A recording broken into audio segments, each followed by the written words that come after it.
Ang gobyerno ng China ay talagang nataranta. Isang kilalang mamamahayag ng China ang nagdulot ng malaking kaguluhan sa isang live broadcast. Ang dahilan? Sa kanyang business trip sa Pilipinas, inihayag niya ang isang prangkang paghahambing sa pagitan ng Pilipinas at China. Pagkatapos ng pagpapalabas ng programa, nagngit-ngit sa galit ang online community ng China. Mabilis na kumalat ang video sa iba't ibang media at social platform, kaya't maging ang gobyerno ng China ay hindi maitago ang pag-aalala at nagmadaling maglabas ng pahayag upang palamigin ang sitwasyon. Ano nga ba ang nakita at sinabi ng mamamahayag na ito sa Pilipinas na nagpabigla sa lahat? Ang pangalan ko ay Li Wei, isang veteranong mamamahayag ng Chinese Economic Channel. Ipinanganak at lumaki sa Beijing, 12 taon na akong nagtatrabaho sa larangan ng ekonomiya. Maraming tao ang nagtitiwala sa aking mga pagsusuri sa ekonomiya, lalo na sa matatalim kong komento tungkol sa sitwasyon ng ekonomiya ng mga kalapit bansa.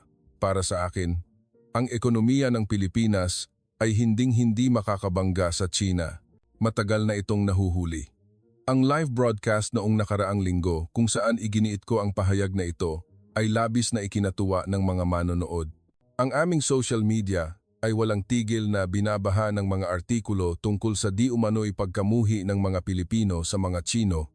Maging ang mga kasamahan ko ay itinuturing ang Pilipinas bilang isang bansang lipas na sa panahon. Li Wei, ano ang susunod nating topic? Tanong ng aking executive producer. Bigla akong nagkaroon ng ideya. Marami na akong nasabi tungkol sa Pilipinas, ngunit kailanman ay hindi pa ako nakatapak doon. Ang lahat ng impormasyon ko ay nagmula sa ibang media o sa mga usap-usapan. Gusto kong gumawa ng isang espesyal na feature tungkol sa Pilipinas.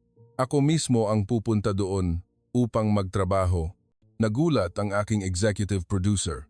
Ito ba ang tamang panahon para gumawa ng espesyal na feature tungkol sa Pilipinas? Tanong niya. Gusto kong ako mismo ang magkumpirma kung gaano na nga ba nahuhuli ang ekonomiya ng Pilipinas kumpara sa China. Sa totoo lang, may isa pa akong tanong sa loob ko.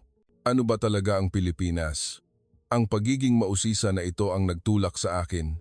Kinabukasan, sa editing room, lumapit ang aking nakababatang kasamahan na si Ming. Kuya Lee, okay lang ba talagang pumunta sa Pilipinas? Balita ko, hindi na raw gusto ng mga Pilipino ang mga Chino ngayon. Huwag kang mag-alala, Ming. Ako ay isang mamamahayag. Ang tungkulin ko ay saksihan sa sarili kong mga mata at magbigay ng aking pananaw. Kaya't itinakda ang schedule ng 10 araw na business trip sa Pilipinas. Ang destinasyon ko ay Metro Manila. Plano kong lumalim sa puso ng bansang nagtataguyod sa sarili bilang isa sa mga economic tigers ng Asia. Isang araw bago umalis, nagpost ako ng status sa social media ng China. Pupuntahan ko para makita ang tunay na mukha ng Pilipinas. Abangan ninyo.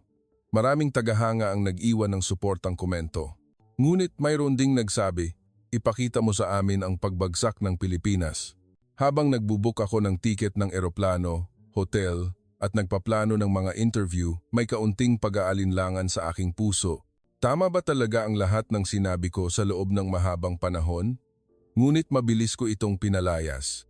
Naiwan na ng China ang Pilipinas sa ekonomiya. Iyan ay isang katotohanang alam ng lahat. Habang nag-iimpake ng aking mga gamit, naisip ko, ang business trip na ito ay magiging isa pang malaking tagumpay sa aking karera. Ako ang magiging unang mamamahayag ng China na maglalantad ng tunay na sitwasyon ng Pilipinas. Kaya't tinapos ko ang lahat ng paghahanda at nagtungo sa Beijing Capital International Airport.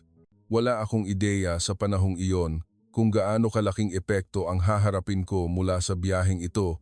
At kailanman ay hindi ko naisip na ang paglalakbay na ito sa Pilipinas ay magiging isang turning point sa aking buhay. Mula sa sandaling lumapag ako sa Ninoy Aquino International Airport, ang lahat ay malayo sa aking inaasahan. Pagbaba ko pa lang ng eroplano at pagpasok sa terminal, natigilan ako sa malinis at epektibong sistema. Ang autogate system ng Bureau of Immigration ay mas mabilis at mas tumpak kaysa sa anumang nakita ko sa China. Sa aspetong ito, mas advanced ang Pilipinas. Bulong ko. Lumabas ako ng paliparan at sumakay sa isang taxi. Binati ako ng driver sa wikang Filipino na may lokal na tono. Kumusta po? Taga-China po ba kayo? Nagulat ako at sumagot, opo, mula sa Beijing. Marunong ka ng kaunting Mandarin? Kaunti lang po. Maraming tourist na Chinese ang pumupunta dito kaya natuto po ako ng kaunti. Saan po kayo pupunta? Sinabi ko ang pangalan ng hotel ko sa sentro ng Metro Manila. Habang umaandar ang taxi sa highway, sinundan ko ng tingin ang tanawin sa labas ng bintana. Malinis ang mga kalsada, maayos ang daloy ng trapiko, at ang pinakaimportante, nakamamangha ang malinaw na kalangitan. Mas malamig ang hangin dito kaysa sa akala ko, sabi ko. Ngumiti ang driver at sumagot, mas maganda na po ito kaysa noong ilang taon na ang nakalipas. Kayo po sa Beijing, kumusta po? Sandali akong natahimik. Naalala ko ang makapal na smog sa Beijing, medyo nahiya ako sa paghahambing. Nang makapasok na kami sa sentro ng lungsod, nagsimulang lumabas ang matatayog na mga gusali. Mga modernong istruktura na may magagandang disenyo, mga tindahan na may karatula ng mga sikat na world-class na brand ang kumikislap. Ang mukha ng Pilipinas na inilarawan ng Chinese media bilang may bumabagsak na ekonomiya ay ganap na hindi nakita. Ito po ang Makati Central Business District, sabi ng driver. Talagang isang maunlad na lungsod, komento ko. Ngumiti lang ang driver. Pagkatapos mag-check-in sa hotel at magpahinga ng kaunti, nagpa siya akong maglakad-lakad sa paligid. Napakalinis ng mga kalye at ang mga tao ay nakasuot ng modern at sunod sa moda, tulad ng nakikita ko sa mga pelikula ng Pilipinas. Pumasok ako sa isang kalapit na coffee shop at umupo. Nang tawagin ko ang waitress para umorder, binati niya ako sa Ingles. Can I help you, sir? Taga-China ako. Hindi ako masyadong marunong mag-Filipino. Ngumiti siya ng may pagkakaibigan. Okay lang po. May menu po kami. Gusto ninyo po bang subukan ang kapeng barako ng Pilipinas? Ang kanyang masiglang saloobin ay nagpadama sa akin ng ginhawa. Ito ay ibang-iba sa narinig ko tungkol sa masamang ugali sa mga Chino. Habang umiinom ng kape, binuksan ko ang aking laptop upang suriin ang schedule ko ngayon. Bukas, may schedule akong bumisita sa headquarters ng Sikat Technologies, isang dambuhalang tech company, at plano kong ikumpara ito sa mga karibal na kumpanya sa Tsina. Sa katabing lamesa, isang grupo ng mga kabataan ang seryosong nag-aaral, sabay-sabay silang gumagamit ng laptop, tablet at smartphone, nagtatrabaho ng napaka-epektibo. Karaniwan din ang eksenang ito sa Beijing. Ngunit dito, tila iba ang vibe. Mukhang seryoso at produktibo ang lahat. Mas maunlad ang Pilipinas kaysa sa akala ko, bulong ko nang hindi sinasadya. Papunta sa hotel, nag-text ako kay Ming. Unang araw pa lang, pero marami ng sorpresa. Hindi tulad ng iniisip natin ang Pilipinas. Mabilis dumating ang sagot ni Ming. Na-brainwash na po ba kayo, kuya? Ngumiti ako at sumagot. Hindi, sinasabi ko lang ang totoo. Bukas, mas marami pa akong titingnan at ikukuwento ko sa iyo. Pagbalik sa hotel room, tiningnan ko ang tanawin ng Manila sa gabi mula sa bintana at naisip ko, simula pa lang ito, hindi ako dapat malinlang ng panlabas na anyo. Upang makita ang tunay na Pilipinas, kailangan kong lumalim pa. Ngunit sa isang sulok ng aking puso, ang ilang paghuhusga na matagal ko nang pinaniniwalaan ay nagsimulang mag-alinlangan. Kinaumagahan, maaga akong nagising at nagtungo sa isang coffee shop malapit sa hotel upang ayusin ang aking mga plano sa paggawa ng balita bago bumisita sa Sikat Technologies. Malinis ang coffee shop na may modernong interior. Umupo ako, binuksan ang laptop at umorder ng kape. Isang kape pong barako, sabi ko. Sinisikap gamitin ang lokal na termino. Masayang ngumiti ang server at tumango. Nang dalhin niya ang kape sa lamesa ko, sinabi niya sa Filipino, halata pong Chinese sir, pero ang ganda po ng effort ninyo. Salamat, sagot ko. Ngumiti siya ng malapad.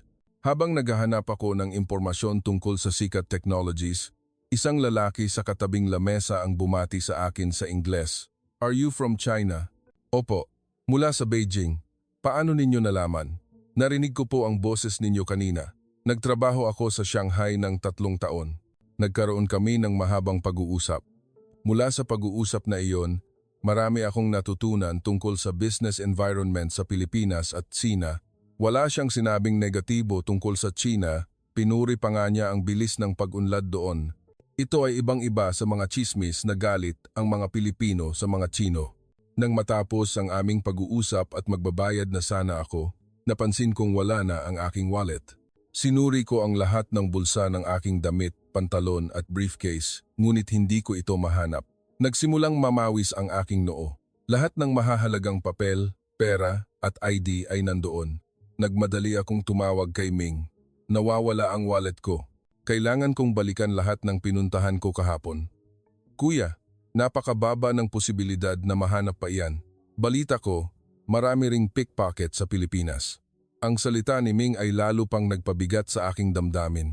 Nang malapit na akong mawalan ng pag-asa at pauwi na sana sa hotel, tinawag ako ng server kanina. Sir, naiwan po ninyo ang wallet ninyo.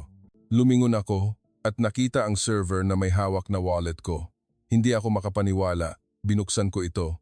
Nandoon pa rin ang lahat ng card at pera. Walang kulang ni piso. Maraming salamat.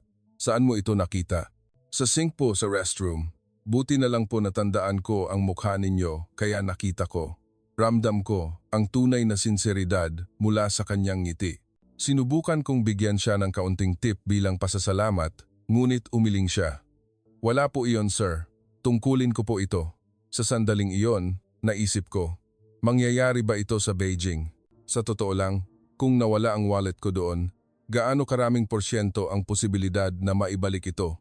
Hindi masyadong mataas. Sa taxi papunta sa headquarters ng Sikat Technologies, tumawag ulit ako kay Ming. Nahanap ko na ang wallet ko. Ibinigay ng server sa coffee shop. Talaga po, ang swerte ninyo, kuya? Hindi ito swerte, Ming. Ito ay tungkol sa katapatan ng mga tao dito. Malaki na ang pagbabago ng pananaw ko sa Pilipinas. Sandaling natahimik si Ming bago nagsalita. Kuya, huwag po kayong padalos-dalos sa paghuhusga. Ang mamamahayag ay dapat objective. Siyempre, pero ang pagiging objective ay nangangahulugang pagtingin sa katotohanan kung ano ito. Subukan mong isipin, gaano ba ka-objective ang pananaw natin sa Pilipinas sa loob ng mahabang panahon? Huminto ang taxi sa harap ng headquarters ng Sikat Technologies. Nakatayo sa harap ng maringal na gusaling iyon, nagtaka ako kung anong katotohanan pa ang matutuklasan ko dito. Pumasok ako sa lobby ayon sa itinakdang oras kasama ang public relations team ng Sikat Technologies. Masigla akong sinalubong ng receptionist. Binibigkas niya ang pangalan ko ng napakalinaw. Kahit isang maliit na detalye lamang, labis akong humanga sa paghahandang ito. Ginoong Li Wei, maligayang pagdating. Bago tayo magsimula sa tour, may ilang security procedures na kailangang sundin. Pagkatapos dumaan sa security procedure na may gabay sa Ingles, dinala ako sa core area ng Sikat Technologies.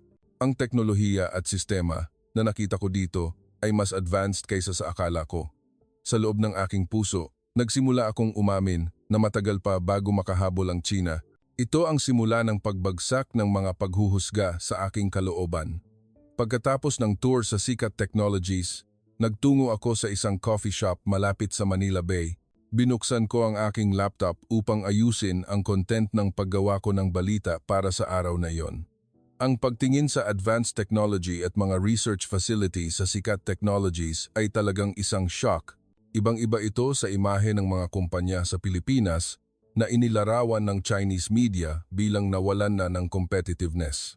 Paano ko isusulat ang report na ito? Nag-order ako ng inumin at umupo sa tabi ng bintana na nakatanaw sa bay. Ang paglubog ng araw na sumasalamin sa tubig ay napakaganda. Gusto kong kumuha ng litrato at hinawakan ko ang bulsa ko, ngunit wala doon ang aking kamera. Hala, nasaan ang kamera ko? Naghanap ako sa paligid ngunit hindi ko ito makita. Bigla kong naalala ang taxi na sinakyan ko kanina. Siguro naiwan ko doon. Nawalan ng kamera sa Pilipinas. Lagot na ako. That's go. Next to, sa Beijing, kung nawalan ng camera, halos hindi na ito mahahanap lalo na kung naiwan sa taxi. Gayunpaman, nagpasya pa rin akong subukan ang aking swerte sa pagpunta sa Philippine National Police Station. Isang batang pulis ang bumati sa akin sa Ingles. How can I help you? Naiwan ko po ang camera ko sa taxi. Taga-China ako. Hindi ko alam kung ano ang gagawin. Ngumiti ang pulis nang may pagkakaibigan at nagsabi, "Huwag po kayong mag-alala, kukontakin ko ang mga taxi company." Maaari po ba ninyong ibigay sa akin ang pick-up point, destinasyon at tinatayang oras ng inyong pagsakay sa taxi? Batay sa impormasyon na ibinigay ko, gumawa ng ilang tawag ang pulis. Wala pang 10 minuto, ngumiti siya at tumango. Magandang balita, sir. Nakita na po ang driver. Hawak niya ang kamera ninyo. Paparating na po siya dito. Talaga po? Pupunta siya rito? Opo. Siguro mga 30 minuto pa. Hindi ako makapaniwala. Imposibleng mangyari ito sa Beijing. Pinagsaluhan pa ako ng pulis ng tsaa habang naghihintay. Eksaktong 25 minuto pagkatapos, dumating sa police station ang driver ng taxi. Ibinigay niya sa akin ang kamera at sinabi, naipit po sa pagitan ng mga upuan. Buti na lang napansin ko. Sinubukan kong bigyan ang driver ng pera bilang pasasalamat, ngunit tumanggi siya. Wala po iyon, sir. Ginawa ko lang po ang tama. Ngumiti rin ang pulis. Dito po sa Pilipinas, kapag nakapulot ng nawawalang bagay, kadalasan ay ibinibigay namin sa pulis o ibinabalik sa may-ari. Paano ito nangyari? Bulong ko ng hindi sinasadya. Paglabas ng police station, tinawag ko si Ming, nahanap ko na naman ang nawawalang gamit ko. Kamera naman ngayon. Kuya, hindi na po talaga kapani-paniwala ang swerte ninyo. Hindi ito swerte, Ming. Ito ay tungkol sa sistema at katapatan ng mga tao dito. Nakakaranas ako ng mga pambihirang bagay. Kinabukasan, bumisita ako sa ilang startup company. Isang representative ng isang kumpanya ang nagkuwento tungkol sa kanilang karanasan sa pagpasok sa global market sa loob lamang ng 1 taon. Maliit man ang Pilipinas, nag-iisip kami sa world stage. Hindi kami nakikipagkompetensya sa laki, kundi sa teknolohiya at pagkamalikhain. Labis akong humanga sa kanyang kumpiyansa. Sa China, ang tendensiya ay mag-focus sa domestic market. Ngunit ang mga tao dito ay naglalayong makarating sa global market mula pa sa simula. Ang isa pang startup company na nagsimula lamang sa 2 founder ay lumaki na ngayon sa isang kumpanya na may 10 empleyado. Sinabi ng representative ng kumpanya, hindi kami natatakot mabigo. Mas mahalaga ang mabilis na pagkabigo at mabilis na pagkatuto. Ang mentalidad na ito ay tila ang sekreto sa resilience at adaptability ng Pilipinas. Kahit dumaan sa economic crisis, palagi silang bumabangon ng mas matatag. Noong gabing iyon, pagbalik sa hotel, binuksan ko ang laptop upang ayusin ang content ng paggawa ko ng balita. Sa puntong ito, napagtanto ko na may napakalaking agwat sa pagitan ng focus ng report na dinala ko at ng realidad dito. Pumunta ako upang patunayan ang pagbagsak ng ekonomiya ng Pilipinas, ngunit ang nakita ko ay kabaligtaran. Nag-text ako kay Ming. Ang Pilipinas na nakikita ko ngayon ay ibang-iba sa alam natin. Bukas, may schedule ako sa Dangal Group. Hindi ko alam kung anong sorpresa pa ang naghihintay. Sumagot si Ming, Kuya, huwag kang masyadong maapektuhan ng vibe doon. Ang broadcasting station natin ay umaasa ng objective report. Sa pagkarinig ng mga salitang iyon, sandali akong natahimik. Objective report. Kung gayon, ang pagsasalamin sa katotohanan, kung ano ito ang pinakamahusay, hindi ba? Habang tinitingnan ko ang tanawin ng Manila sa gabi, nagplano ako para bukas. Ngayon, hindi na ako isang mamamahayag na gustong patunayan ang pagbagsak ng Pilipinas, kundi isang mamamahayag na nagsisimula sa paglalakbay ng paghahanap ng katotohanan. Pagdating sa research center ng Dangal Group, muli akong nabigla sa malawak na campus at sa mga modernong facilities. Ang Chinese media ay nagbabalita lamang tungkol sa paghihirap ng Dangal Group sa world market. Isang senior executive, si Ginoong Tran Hung, ang masiglang sumalubong sa akin. Ginoong Li Wei, maligayang pagdating. Ngayon, ako mismo ang magpapakita sa inyo ng teknolohiya ng Dangal Group. Pagpasok sa research center, maraming advanced research ang isinasagawa, mula sa robotics automation hanggang sa artificial intelligence.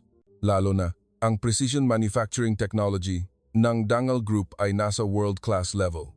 Maaaring umuusbong ang consumer markets at Sina, ngunit sa larangan ng precision manufacturing, nangunguna pa rin kami, kumpiyansang sabi ni Ginoong Hung. Bakit kayo nag-focus sa precision manufacturing? Tanong ko.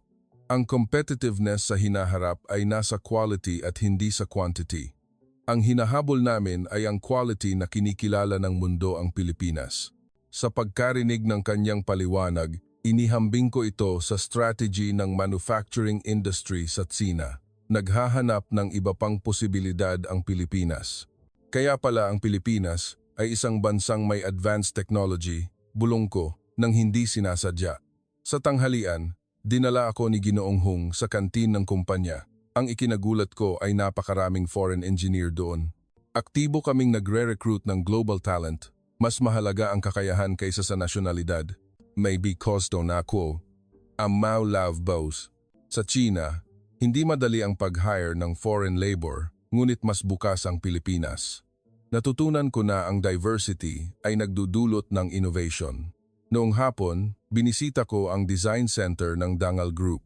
Ang mga designer ay malayang nagbabahagi ng mga ideya at nagdi-discuss. Nakakamangha ang vibe doon, walang hierarchy. Pantay-pantay silang nagpapalitan ng mga opinyon, naiiba sa corporate culture sa Tsina. Nagbabago kami mula sa vertical, patungo sa horizontal culture. Ang creativity ay sumisibol sa isang malayang kapaligiran, paliwanag ng head ng design center. Nang matapos ang interview, nagtanong si Ginoong Hung, "Ginoong Li Wei, ano ang inyong unang impresyon sa Pilipinas?" Sumagot ako ng prangka, ibang-iba sa akala ko. Sa Tsina, ang ekonomiya ng Pilipinas ay sinasabing naghihirap. Ngumiti si Ginoong Hung. "Siyempre, may mga hamon at hirap din kami, ngunit ang pagbabago ng crisis sa opportunity ang DNA ng mga Pilipino." Pauwi sa hotel, tinawag ko si Ming. "Ngayon, marami na naman akong nakitang nakakamangha. Ang mga kumpanya sa Pilipinas ay nagtatayo ng kinabukasan sa pamamagitan ng teknolohiya. Kuya, parang hindi po iyan ang report na gusto ng broadcasting station natin." Sandali akong natahimik at sumagot. Responsibilidad kong i-report ang katotohanan. Sinasabi nilang bumabagsak ang ekonomiya ng Pilipinas, ngunit ang nakikita ko ngayon ay ibang-iba.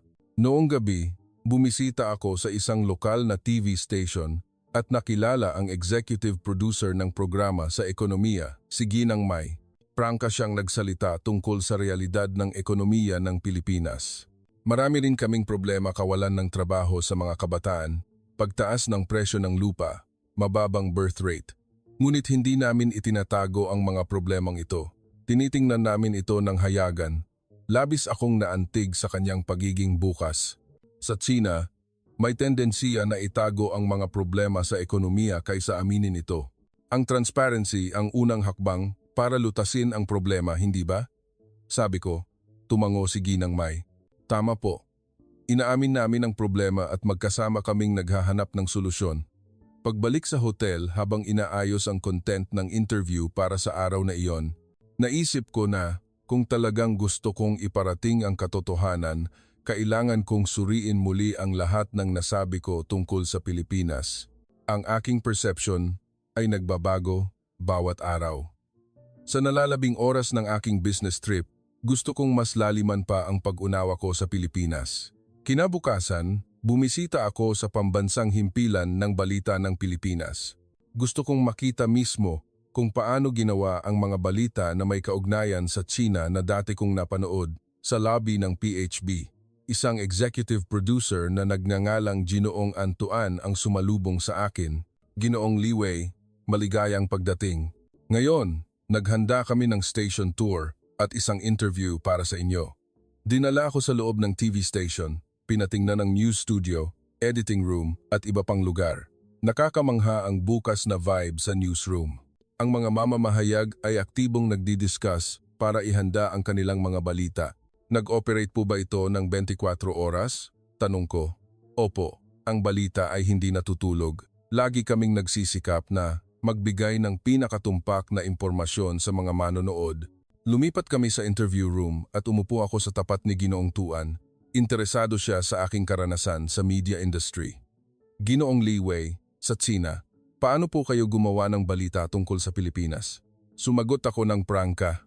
"Kadalasan, tungkol sa mga kahinaan sa ekonomiya ng Pilipinas o sa mga aspeto na nahuhuli ang Pilipinas sa pakikipagkompetensya sa Tsina. Nang isulat ninyo ang mga report na iyon, nakapunta na po ba kayo mismo sa Pilipinas?" Sa totoo lang, ito ang unang beses ko. Tumango si Ginoong Tuan nang hindi naghuhusga. "Ganoon po pala. Mayroon po bang kakaiba sa inyong inaasahan sa biyaheng ito?" Sandali akong nag-isip bago sumagot. Sa totoo lang, halos lahat ay iba. Mas advanced ang Pilipinas kaysa sa akala ko. Ang mga tao ay mabait at matapat din. Isang malalim na tanong ang sumulpot. Gaano po ba kaseryoso ang anti-Chinese sentiment sa Pilipinas? Tanong ko. Nag-isip sandali si Ginoong Tuan. Iyan ay imahe lamang na nilikha ng media. Hindi ganyan ang mga Pilipino sa totoong buhay. Siyempre, may mga salungatan dahil sa ilang isyu sa politika at kasaysayan. Ngunit ang mga ordinaryong tao ay hindi po galit sa mga Tsino. Sa katunayan, maraming Pilipino ang interesado sa kultura ng Tsina at marami silang kaibigan mula doon. Nang marinig ko ang kanyang sagot, nagsimula akong mapagtanto kung gaano ka-biased ang media sa Tsina upang mapataas ang rating. Itinampok namin ang salungatan at binigyang diin ang mga negatibong aspeto. Nagbabalita ba talaga tayo ng katotohanan? Tanong ko sa sarili. Pagkatapos, nag-ayos si Ginoong Tuan ng isang discussion kasama ang mga international journalist ng PHB. Nagpakita sila ng balanseng pananaw tungkol sa relasyon ng Pilipinas at Tsina. Minsan, gumagawa rin kami ng mga biased report tungkol sa Tsina pag-amin ng isang mamamahayag. Ngunit kamakailan, nagsisikap kaming mas maunawaan ang isa't isa. Labis akong humanga sa kanilang katapatan at pagiging mapanuri sa sarili. Bilang isang mamamahayag na specialty ang international news, naramdaman ko rin ang pangangailangang suriin ang sarili. Noong gabi, inanyayahan ako ni Ginoong Tuan sa isang tradisyonal na Filipino restaurant. Sinubukan ko ang iba't ibang pagkain tulad ng adobo at sinigang habang nag-uusap tungkol sa kultura ng pagkain sa Pilipinas. Paano ipinakilala ang Filipino cuisine sa Tsina? Tanong niya. Sikat lang sa mga maanghang na pagkain, ngunit pagkatapos kumain ngayon, nakita ko na mas diverse at mas malalim ang flavor. Ganon din po sa pagkain, ang imahe na nakukuha natin sa media ay maaaring iba sa aktwal na karanasan, sabi niya at ngumiti. Pauwi sa hotel, naisip ko kung gaano kababaw ang impormasyon na ginamit ko upang husgahan ang Pilipinas sa loob ng mahabang panahon at ipinarating ko ito sa mga manonood. Labis akong nanghinayang. Nag-text ako kay Ming. Ngayon, bumisita ako sa Philippine National News Station. Sinuri rin nila ang sarili nilang mga report. Tayo, kumusta? Napakaikli ng sagot ni Ming. Kuya, pagbalik ninyo, magkuwento po kayo ng marami. Mula sa bintana ng hotel, tiningnan ko ang kalangitan sa gabi ng Manila. Ako ba, bilang isang mamamahayag, ay nagpaparating ng katotohanan o nagkukuwento lang ng mga gusto ng mga tao? Patuloy na gumugulo sa isip ko ang kaisipang ito. Nang matapos ang business trip na ito, naramdaman kong may responsibilidad akong magdala ng higit pa sa isang report. Sa huling araw, nagpasya akong bisitahin ang simbolo ng Metro Manila, ang Pinnacle Tower. Gusto kong maranasan ang Pilipinas bilang isang turista. Maaga akong umalis sa hotel at sumakay sa pampublikong bus patungo sa lugar ng Pinnacle Tower. Nang makita ako ng driver ng bus na taga-China, binati niya ako sa malinaw na Filipino. Magandang araw po. Sa Pinnacle Tower po kayo? Opo, tama po. Marunong po kayo ng kaunting Mandarin? Kaunti lang po. Madalas kasing dumaan dito ang mga Chinese tourist, kaya natuto ako. Papunta sa Pinnacle Tower, lumabas sa bintana ang tanawin ng buong lungsod. Ang mga skyscraper at mga lumang istruktura ay magkasamang nananatili na lumilikha ng isang natatanging at nakamamanghang tanawin. Isang modernong lungsod na nagpapanatili pa rin ng tradisyon na iiba sa mga lungsod sa Tsina. Biglang lumingon ang driver at nagsabi, "Medyo malamig po ang panahon ngayon kunin niyo po itong candy," habang inaabot sa akin ang isang maliit na pakete ng candy. Nagulat ako sa biglaang kabutihan na iyon at nagpasalamat sa driver. Kahit isang candy lamang, ang init na nakapaloob dito ay tumagos sa aking puso. Pagdating sa tower, sumakay ako sa elevator papunta sa observation deck. Ang 360-degree na tanawin ng Manila ay nakalatag sa harap ko. Ang Manila Bay ay paikot-ikot sa lungsod. Ang malalaki at maliliit na gusali ay magkakasuwato, lahat ay parang isang larawan. Sa observation deck, binati ako ng isang matandang mag-asawa na Pilipino. "Taga-China ka ba, iho? Gusto mo bang kunan ka namin ng litrato?" Nagpasalamat ako sa kanilang kabaitan at nagpatulong. Pagkatapos kumuha ng litrato, sinabi ng matanda, Noong nakaraang taon, nagpunta kami sa Beijing. Napakagandang lungsod. Idinagdag ng matanda, mababait ang mga Tsino, tinulungan kami noong naligaw kami. Napakasaya ng aming biyahe. Sa pakikipag-usap sa kanila, naramdaman ko na halos walang salungatan o galit na nilikha ng media sa pagitan ng mga ordinaryong tao ng dalawang bansa. Sa halip, may pagiging mausisa at paggalang sa isa't isa. Umupo ako sa coffee shop sa observation deck, umiinom ng kape at nag-iisip. Ang Pilipinas ay hindi isang bansang bumabagsak, kundi isang bansang may mabuting puso. Bumalik sa aking isipan ang mga karanasan ko nitong mga nakaraang araw. Ang waitress na nagbalik ng wallet, ang driver ng taxi na nagbalik ng camera. Lahat ng taong nakilala ko ay napakabait, pati na ang driver ng bus na nagbigay sa akin ng candy. Sa pagtingin sa candy, nagkaroon ako ng malalim na pag-unawa. Ang tunay na lakas ng isang bansa ay hindi lamang nakasalalay sa laki ng ekonomiya at teknolohiya, kundi pati na rin sa puso at kultura ng mga tao. Malakas ang Pilipinas sa ekonomiya, ngunit mas mahalaga ang katapatan at pagiging hospitable ng mga tao kasabay ng resilience na malampasan ang crisis. Pagbaba ko sa tower, bumisita ako sa kalapit na Quiapo Market. Ang mga tindera ay napakabait sa akin, isang Chinese, at binigyan pa ako ng discount. May isang tindera pa nga na nagbigay sa akin ng libreng keychain pagkatapos kong bumili ng souvenir. Bumalik ka ulit, sabi niya. Papalabas ng market, tinawag ko si Ming, bukas, uuwi na ako. Tapos na ang business trip. Kuya, paano po ang plano ninyong isusulat na report? Sandali akong nag-isip. Isusulat ko ang katotohanan, ang mukha ng Pilipinas na nasaksihan ko sa sarili kong mga mata. Maaaring iba ito sa gusto ng broadcasting station. Gayunpaman, kailangan kong panatilihin ang integrity ng isang mamamahayag. May karapatan din ang mga manonood sa Tsina na malaman ang tunay na mukha ng Pilipinas. Noong huling gabi, naghapunan akong mag-isa sa isang maliit na eatery malapit sa hotel. Habang kinakain ko ang sinigang na hipon, inalala ko ang biyaheng ito. Sa simula, pumunta ako upang maghanap ng kahinaan ng Pilipinas, ngunit sa halip ay naranasan ko kung paano nabasag ang aking sariling mga paghuhusga at makitid na pananaw. Lumapit sa akin ang may-ari ng tindahan at nagtanong, "Masarap po ba ang Filipino food?" Napakasarap. Sigurado akong maaalala ko ito pagbalik ko sa Tsina. And Formaman Tuedan. Ngumiti siya ng malapad at binigyan ako ng isang maliit na container ng atsara. Dalhin mo na iyan, kainin ninyo kasama ang pamilya ninyo sa Tsina. Sa sandaling iyon, naniwala ako na ang init, katapatan at pagiging bukas na ito, ang tunay na lakas ng Pilipinas, ang nagpabuti sa kanila na malampasan ang mga crisis. Pagbalik sa hotel, habang nag-aayos ng aking bagahe, naisip ko, anong kwento ang dapat kong ikwento ngayon? Pagdating ko pa lang sa Beijing Capital Airport, tinawagan na agad ako ng TV station. "Liwei, mabilis kang pumunta sa studio. Nakatakda na ang live appearance mo para sa balita ngayong gabi." Ngayon, hindi pa ako tapos sa script ko. Okay lang ba? Okay lang. Ikukwento mo lang ng natural ang karanasan mo sa Pilipinas. Naghihintay ang mga manonood. Sa taxi papunta sa TV station, mabigat ang aking damdamin. Lumalaki ang pag-aalala kung paano ko ipaparating ang aking content.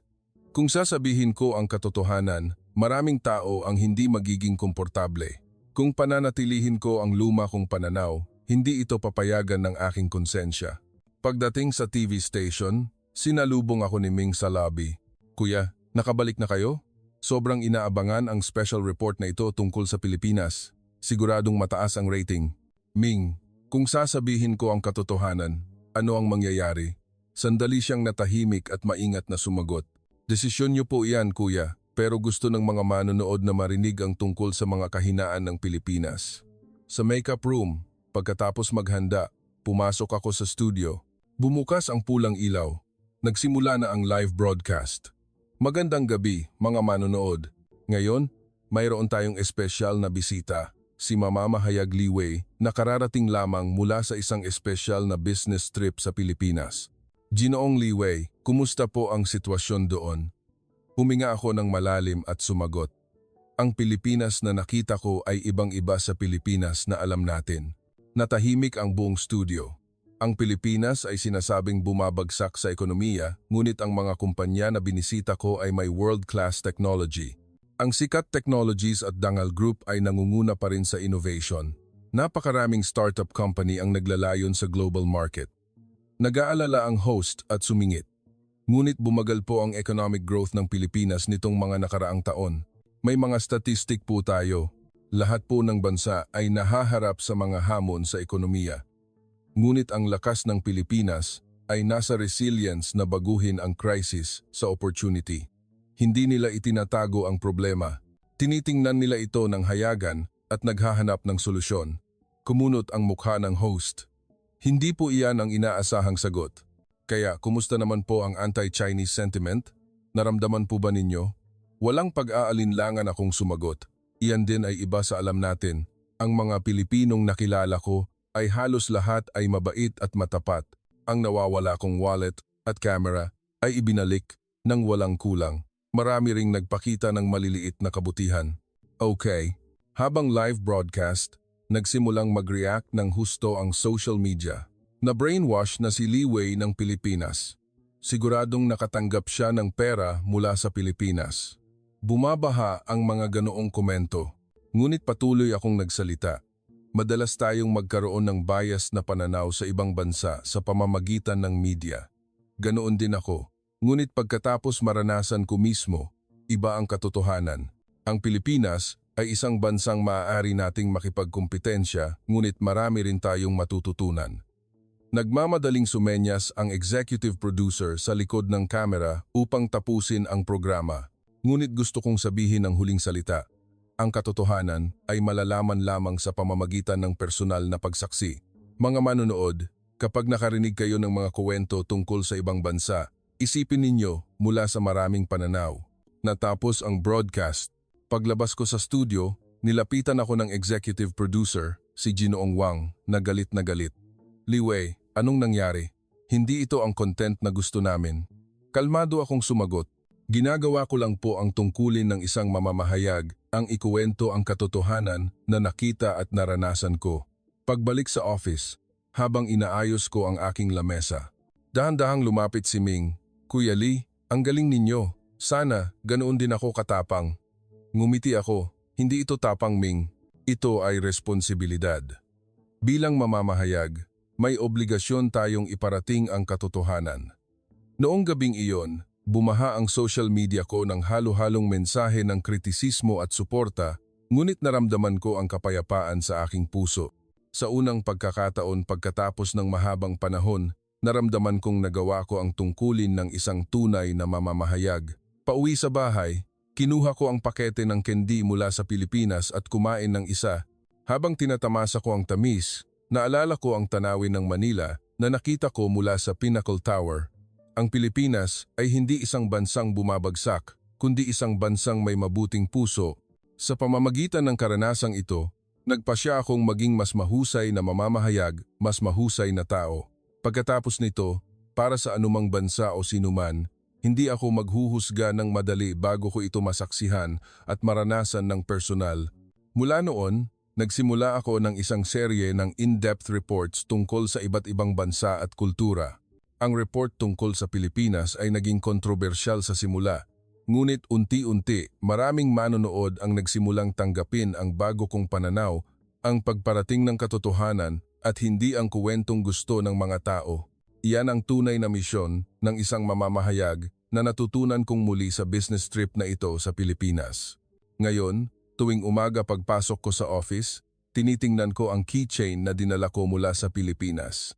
Hindi lang ito isang souvenir, kundi isang mahalagang paalala na laging nagsasabi sa akin na magsalita ng katotohanan